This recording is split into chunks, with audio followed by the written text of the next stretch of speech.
शख्स रोजे की हालत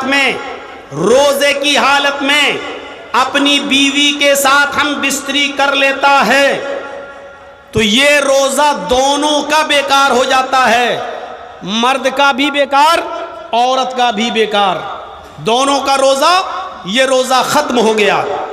अब सजा, ये रोजा तो बाद में रखना ही पड़ेगा। ये रोजा जो इस कंडीशन में तुम मिले हो रोजे की हालत में अपनी बीवी से, ये दोनों का रोजा खराब, मर्द का भी औरत का भी। अब सजा सुनिए, सजा क्या है। अब सजा सिर्फ मर्द को मिलेगी या सजा औरत को भी मिलेगी? इस सिलसिले में सही मसला यह है कि अगर रोजे की हालत में उसने अपनी बीवी से अगर हम बिस्तरी की है और बीवी भी राजी थी, बीवी भी एग्री थी कि अच्छा आओ ठीक है मिल लेते हैं, अगर वो, इसको भगाओ तो, इस नालायक को भगाओ यहां से। अबे मैं कोई लड़की हूं जो मेरे ऊपर लाइट मार रहा है तू?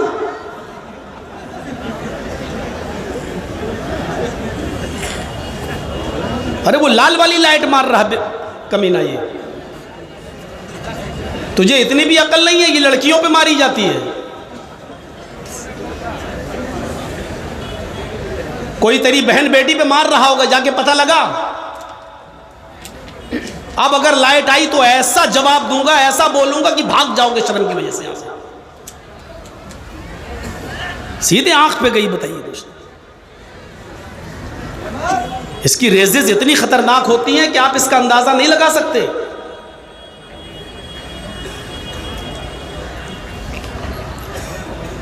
तो मेरे भाइयों, अगर बीवी भी राजी थी तो दोनों पर कफारा है,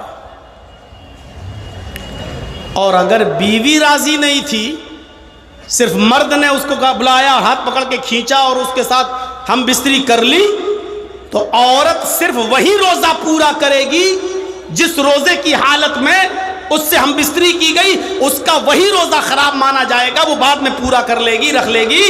लेकिन अगर उसके साथ जबरदस्ती हुई तो, लेकिन अगर वो भी हम बिस्तरी में राजी थी तो दोनों को ये सजा दोनों के लिए है। और वो सजा क्या है कि मर्द भी एक गुलाम आजाद करेगा और औरत भी एक गुलाम आजाद करेगी। फंस गया होगा बेचारा पूछने वाला, अब सोच रहा होगा कि अब तो वही जानता होगा कि दोनों राजी थे कि एक राजी था। अब तो वही जानता होगा ना। तो एक गुलाम आजाद करेगा मर्द, और अगर औरत भी राजी थी तो वो भी एक गुलाम आजाद करेगी। देखिए गुलाम को आजाद करने पर कितना जोर दे रहे हैं मोहम्मद रसूलुल्लाह सल्लल्लाहु अलैहि वसल्लम। इस गुलामी की जंजीर से निकालने की क्या मुहिम चलाई अल्लाह के नबी ने। अज्ञान हेतु किरत मोह मदांधिकारम नाशम, मोहम्मद जब इस धरती पर आएंगे तो अंधेरे को नाश कर देंगे। मोह मदांधिकारम नाशम, यानी मोहम्मद के आने से पहले बहुत अंधेरा होगा, और अंधेरे को नाश करने वाले कौन होंगे, अंधेरे को मिटाने वाले कौन होंगे? मुहम्मदुर रसूलुल्लाह सल्लल्लाहु अलैहि वसल्लम। इसमें कोई शक नहीं। अरब की धरती पर कोई एक बुराई नहीं थी जिसको खत्म किया हो। अरब की धरती पर इतनी बुराइयां थी, इतनी बुराइयां थी कि एक इंसान दूसरे इंसान को खरीद लिया करता था और उसको अपना गुलाम बना लिया करता था। हमने किसी को खरीद लिया, वो मेरा गुलाम हो गया। किसी औरत को या लड़की को खरीद लिया तो वो मेरी लौंडी हो गई। इंसानियत को कुचला जा रहा था। इंसानियत की सूरत हाल ये थी कि इंसान जिसको अल्लाह ने सबसे अफजल मखलूक बनाया, लक़द खलक़नल इंसान फी अहसनी तक़वीम, हमने इंसान को सबसे बेहतरीन ढांचे में पैदा किया है। ये इंसान सबसे अफजल होने के बावजूद पत्थरों के सामने झुकता था, लकड़ियों के सामने झुकता था। दरख्त, जिस दरख्त से उसको बरकत नजर आती थी उस दरख्त की पूजा की जाती थी, और जिस पत्थर की मूर्ति बना दी जाती थी, देवी देवता, उन पत्थरों को पूजा जाता था। सबसे अफजल मखलूक होने के बावजूद ये इंसान पत्थरों की और लकड़ियों की और दरख्तों की पूजा कर रहा था।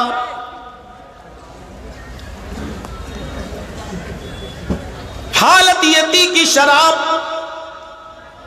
इतनी पी जाती थी कि जब उनके घर में कोई बच्चा पैदा होता तो उस बच्चे को मां का दूध या शहद नहीं पिलाया जाता, सबसे पहले उसके हलक में शराब के कतरे डाले जाते थे। और शराब के नशे में इतना धुत हो जाता था कि शराब पीकर वो भूल जाता था कि मेरी बीवी कौन है और मेरी बेटी कौन है। कभी कभी बीवी को छोड़कर वो बेटी ही का हाथ पकड़ लिया करता था।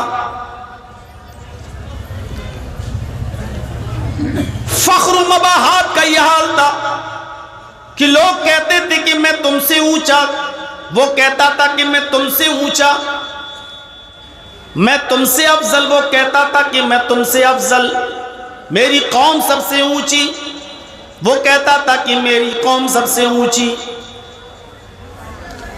जुए में लोग रकम हार जाते थे तो मकान लगा देते थे, और मकान हार जाते थे तो बीवी लगा देते थे, और बीवी भी जुए में हार जाते थे तो जवान बेटी जुए में लगा दिया करते थे। औरतों की सूरत हाल ये थी कि उनको कपड़े पहनकर खाने काबा का तवाफ करने की इजाजत नहीं थी, बिल्कुल बरहना और नंगी होकर वो खाने काबा का तवाफ किया करती थी। कपड़े का एक तार भी उनके जिस्म पर नहीं होता था। अगर इन औरतों की जिंदगी में उनका मर्द मर जाए, शौहर मर जाए, तो कोई भी बेवा औरत से शादी करने के लिए तैयार नहीं था। वो इस औरत को मनहूस समझता था और यह अकीदा रखता था कि यह औरत अपनी जिंदगी में अपने आदमी को निगल गई, अब जो भी इससे शादी करेगा वो फलेगा नहीं, फूलेगा नहीं, यह औरत उसको भी डस जाएगी। शादियों के तरीके इंतहाई खलत और भयानक थे। निकाह करके घर में तो लाता था, लेकिन मिलना ना मिलना उसकी मर्जी होती थी। जो चाहे उसकी बीवी को ले जाए, उसके साथ रहे, खाए पिए और हम बिस्तरी करे। अगर उससे बच्चा ठहर जाए तो ये चाहे तो उसको बुला ले और चाहे तो ना बुलाए। ये शादी के बाद भी बीवी की ये कंडीशन थी।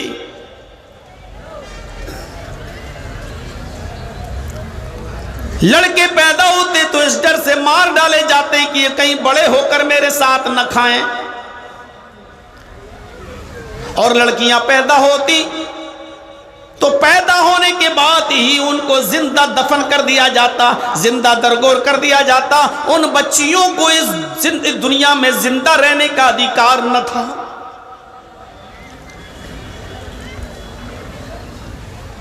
हम और आप सब मिलकर पूरे हिंदुस्तान में सारे मदरसे मिला लो, सारे मौलवियों को जोड़ लो, कई लाख मौलवी, कई हजार मदरसे, लेकिन अभी सिर्फ एक बुराई नहीं रुक पाई जहेज की। मोहम्मदुर रसूलुल्लाह ने मुआशरे को कैसे साफ किया, किस तरीके से मुआशरे को पाक किया, हम नहीं जानते। शराब धीरे धीरे हराम हुई, क्योंकि इतने रसिया थे शराब के कि अल्लाह के नबी सल्लल्लाहु अलैहि वसल्लम को हज़रत उमर जैसे सहाबी ये कह रहे हैं, अरे अल्लाह के नबी शराब हराम करार दे दीजिए, शराब बहुत नुकसान पहुंचा रही है समाज में। लेकिन अल्लाह के नबी सल्लल्लाहु अलैहि वसल्लम हज़रत उमर फ़ारूक की बात भी नहीं मान रहे हैं। कह रहे हैं नहीं उमर, अगर शराब हराम कर देंगे तो ये लोग शराब इतनी आसानी से नहीं छोड़ पाएंगे। पैदा होते ही बच्चे के मुंह में शराब डाली जाती हो, इतनी शराब पीने वाली कौम ये शराब कैसे छोड़ देगी। हजरत उमर फारूक ने कई मर्तबा कहा अल्लाह के रसूल शराब हराम करार दे दीजिए, लेकिन अल्लाह के नबी कहते हैं कि नहीं। सोचिए कितना मुश्किल था शराब को हराम करार देना। पहली आयत जो शराब के सिलसिले में नाजिल होती है वो ये कि शराब और जुए में मुनाफे भी हैं, मनाफिउल लिन्नास। शराब के अंदर और जुए के अंदर कुछ नफा भी है, कुछ मुनाफा भी है, कुछ अच्छाई भी है, लेकिन इस्मुहुमा अकबरु मिन नफ़इहिमा, लेकिन इन दोनों का गुनाह इन दोनों के नफा से बढ़कर है।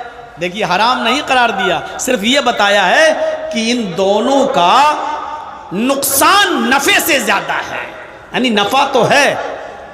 आज हमारा नौजवान तबका जब शराब पीता है तो उसका मकसद क्या होता है?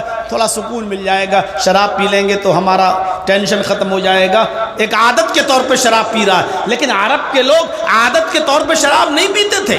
वो शराब इसलिए पीते थे कि किसी गरीब को पैसा देने में उनकी छाती फटती थी। नहीं, ऐसे देंगे तो बड़ी तकलीफ होती थी, इतनी मेहनत से कमाया, हम गरीब को कैसे दे दें। लेकिन वो गरीब के साथ जुआ खेलते थे, जुआ खेलते थे और उस जुए में हार जाते थे तो उनको तसल्ली होती थी कि चलो हम जुए में हार गए। हालांकि उनका मकसद ये था कि गरीब की मदद की जाए, तो जुए में वो हार जाते थे और ये सोच लेते थे कि हम जुए में हार गए हैं, एक गरीब आदमी को पैसा मिल गया, रकम मिल गई, चलो जाने दो।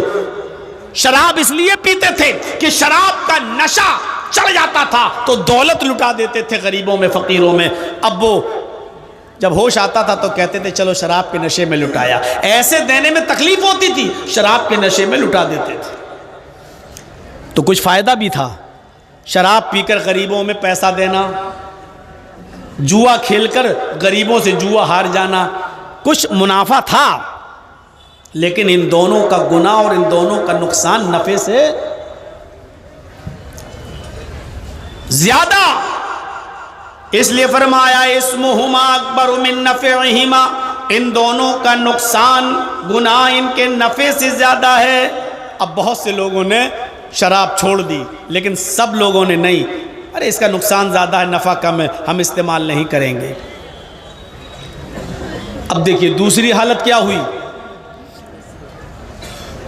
कुछ सहाबा जिसमें हज़रत अली भी थे और अब्दुर्रहमान इब्ने औफ भी थे, एक घर में बैठे हुए खाना खा रहे थे और खाना खाते खाते शराब का दौर चलने लगा, शराब भी पीने लगे। सहाबा किराम ने शराब भी पी, जिसमें हजरत अली भी शामिल है, अब्दुर्रहमान इब्ने औफ भी शामिल हैं। एक अंसारी की दावत पर ये तमाम लोग शरीक हुए, खाना खाया और शराब का दौर चला, सबने शराब पी। अभी शराब हराम नहीं हुई थी इसलिए पी ली। शराब पीने के बाद नशा आ गया और नशा जब आया तो नमाज का वक्त भी हो गया। अब मगरिब की नमाज पढ़ने लगे ये लोग, शराब के नशे में है और मगरिब का वक्त हो गया। जब मगरिब की नमाज पढ़ने लगे तो एक सहाबी नमाज पढ़ा रहे हैं मगरिब की, और उस सहाबी ने नमाज पढ़ाते पढ़ाते गैरिल मग़ज़ूबि अलैहिम वलद्दाल्लीन यहाँ तक तो बिल्कुल सही पढ़ा। उसके बाद सूरह काफिरून की तिलावत करने लगे। क़ुल या अय्युहल काफिरून ला अअबुदु मा तअबुदून। लेकिन शराब के नशे में वो सहाबी क्या पढ़ गए? क़ुल या अय्युहल काफिरून नहनु नअबुदु मा तअबुदून, वो ये पढ़ गए। आए काफिरो है क्या? ला अअबुदु मा तअबुदून, मैं उनकी इबादत नहीं करता जिनकी इबादत तुम करते हो। लेकिन पढ़ क्या गए? नहनु नअबुदु मा तअबुदून, हम भी उनकी इबादत करते हैं जिनकी इबादत तुम करते हो। पूरा माना ही बदल गया। जब नमाज की हालत में कुरान गलत पढ़ा जाने लगा तब अल्लाह ताला ने यह आयत नाजिल फरमाई, या अय्युहल्लज़ीना आमनू ला तक़रबुस्सलाह व अंतुम सुकारा। ईमानो वालो, तुम नमाज के करीब न जाओ जब तुम नशे में हुआ करो। तब जब नशे में हुआ करो तब नमाज मत पढ़ा करो, यानी नमाज के करीब मत जाओ। और उस वक्त तक नमाज ना पढ़ो जब तक तुम होश में ना आ जाओ। तुम्हारे मुंह से क्या निकल रहा है उसको तुम समझने लगो कि हम जो बोल रहे हैं वो क्या है। जब तक ये समझने न लगो तब तक नमाज मत पढ़ने मत जाओ। जब ये आयत नाजिल हुई तो अब बहुत से और सहाबा ने शराब छोड़ दी और इस आयत ने बहुत सी शराब छुड़वा दी। हालांकि हराम अब भी नहीं हुई, हराम अब भी नहीं हुई। सिर्फ ये कहा कि जब नशे में हो तो नमाज मत पढ़ो। अब सुबह 11 बजे कोई आदमी शराब नहीं पीता था। क्यों? शराब पिएंगे तो नशा आएगा, नशे में आ गए तो ज़ोहर का वक्त हो जाएगा, ज़ोहर का वक्त होगा तो जमात छूट जाएगी, छोड़ दिया। अब ज़ोहर के बाद शराब नहीं पीते थे, ज़ोहर के बाद शराब पिएंगे तो नशा आएगा, फिर असर का वक्त हो जाएगा, कहीं ऐसा ना हो कि असर की जमात छूट जाए। असर के बाद शराब नहीं पीते थे, मगरिब का वक्त आ गया और नशे में अगर हम हुए तो मगरिब की जमात छूट जाएगी। अब वो या तो ईशा के बाद शराब पीते थे या फजर के बाद शराब पीते थे। बहुत से लोगों की शराब इस कंडीशन में छूट गई। मदीने के अंदर अंसारी और मुहाजिरीन आपस में लड़ गए। शराब पीने के बाद मुहाजिरीन और अंसार लड़ गए। मुहाजिरीन ने शराब पी, अंसारियों ने भी शराब पी। मुहाजिरीन कहने लगे हम तुमसे अच्छे हैं, हमारे नबी हमारे कौम कुरैश में आए हैं, हम कुरैशी लोग हैं, लिहाजा हम तुमसे अफजल हैं क्योंकि मोहम्मद रसूलुल्लाह हमारे खानदान में पैदा हुए।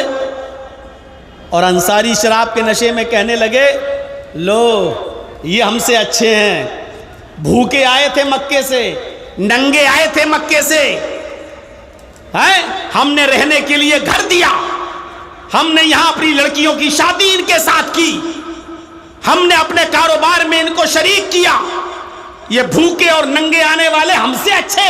अरे हम तुमसे अच्छे हैं, हमने तुम भूखों को खाना खिलाया, तुम्हें रहने के लिए घर दिया। ये झगड़ा इतना बड़ा शराब के नशे में कि अंसारियों ने भी तलवारें निकाल ली और मुहाजिरीन ने भी तलवारें निकाल ली। दोनों एक दूसरे को मारने के दर पे आ गए, एक दूसरे को कत्ल करने के दर पे आ गए शराब के नशे में। जब ये कंडीशन देखी तब शराब की हुर्मत का ऐलान होता है, इन्नमल खम्रु वल मैसिरु वल अंसाबु वल अज़लामु रिज्सुम मिन अमलि शैतान फज्तनिबूहु लअल्लकुम तुफ्लिहून। ऐ मुसलमानों, आज के बाद अब इस कंडीशन में ये हालत कि शराब पीकर तुम एक दूसरे की गर्दनें मारने लगे हो, एक दूसरे से अफजल करार देने लगे हो, जबकि हम इन तमाम खुराफातों को ख़त्म करने आए थे। कोई बड़ा नहीं, कोई छोटा नहीं, सब बराबर हैं, सबका बराबर का हक है।